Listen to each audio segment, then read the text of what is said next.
Peggy 18. We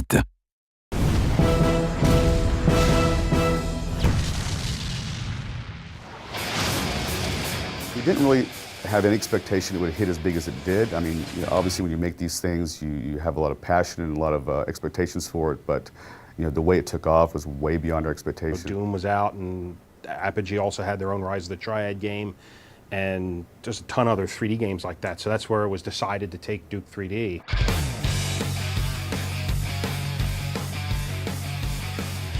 Duke Nukem came out right when the industry was transitioning from the sprite-based games, and that would be where everything is actually, even the bad guys, the animated bad guys, were just a flat piece of art. And as you moved around them or they moved around, it would just orient itself differently. And the industry was changing then to true 3D model with Quake. I don't know if it was the first, but that was the big one coming out. It was decided once we went 3D, you can explode the world a lot larger than it used to be. So the personality and the character and the attitude came through. But even a lot of that wasn't until the end of the game, because as we said earlier, I did the voice of Duke Nukem, just 2 words in Duke Nukem 2. And Duke Nukem was mute through the bulk of the development of Duke 3D. He didn't talk until right at the end when it was decided that, hey, most of these characters don't ever say anything, why don't we do one with a voice?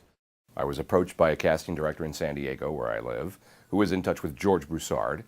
And George wanted a character voice for Duke that would really bring out the anger and the comedy of this character. Looks like those alien bastards shot up my ride. The very beginning was, like I said, there was 2 guys downstairs, which was Alan Blum, Todd Rupogel, and another artist. And they were putting it together. But the artwork was less than the quality they desired. And based on that, that's when George Broussard got together with Todd and Alan and decided that they were going to throw our entire development team, the in-house development team at Apogee and now 3D Realms, at the project. And so it was already underway, and our key was to develop it into something that could be really, really good. I wanted to get involved with Duke, so I applied at 3D Realms, got a job there, and came down and just had a ball working on it with one of my other co-founders of Gearbox, Randy Pitchford. I didn't become a professional game maker until the mid-90s. I didn't even imagine that such a thing was possible. It was always a hobby for me. So I looked around, and I eventually I got some job offers, and I accepted a job offer in Texas. And I came out to work for a company called 3D Realms. And the first game that I got involved with as a professional game maker was Duke Nukem 3D. Duke Nukem 3D was the hit that it was because of for multiple reasons. Again, we got to spend most of our time making it fun. We play tested the hell out of it. We played every level over, and every night we would play test the game, which is not typical nowadays. That was one of the most fun recording experiences I've ever had, doing Duke 3D. The writing on the game, the lines that I had to deliver were outrageous and funny to me. I would say that the recording sessions took perhaps a little longer than they should have, because I had a hard time keeping a straight face reading some of the Duke Nukem lines. I came here to kick ass and chew bubble gum, and I'm all out of gum.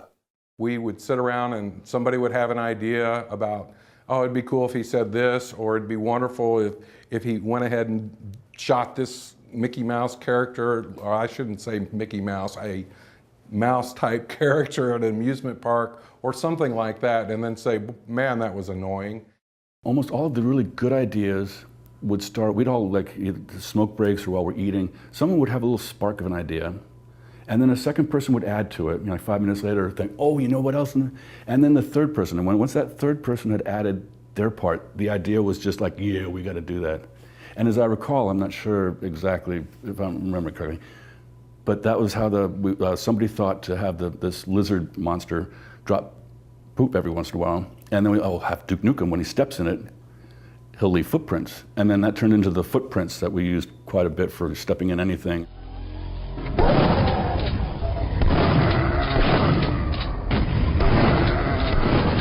There was was a little bit of the Duke personality in Duke 2, because in Duke 1 and 2, yes, there were characters. There was Duke Nukem and Dr. Proton and things of that nature. But the character, the essence of what made the character what it is now, wasn't so much, it wasn't almost wasn't there at all in the first one. And there was just tidbits of it in the second game.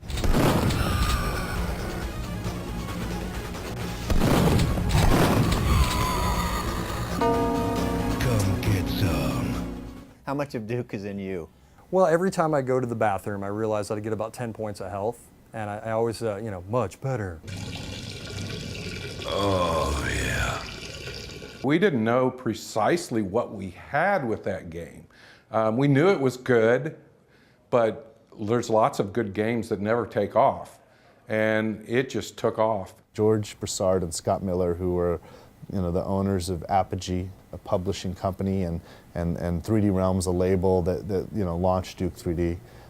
These guys really did a lot to help spawn an industry here in Dallas, and really created the first-person genre. The combination of violence, not real violence, no one's really getting hurt, the combination of violence and humor, to me, is just, and the Stooges, and I mean, there's a lot of examples of that.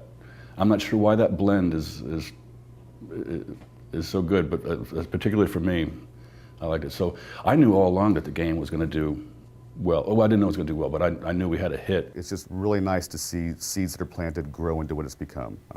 You can't ever expect that, but when it happens, it's magic. We had a blast. We just had a really good time with it. The question was, what were we going to move on to next? And I think, in my case, I moved on to another game called Shadow Warrior, which came out shortly after that.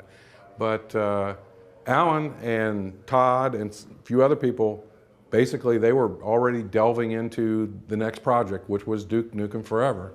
People just want to play stuff. And we did Duke 3D and people enjoyed it, and we did the expansion pack and people enjoyed that. And people just want a sequel, they just want to play something.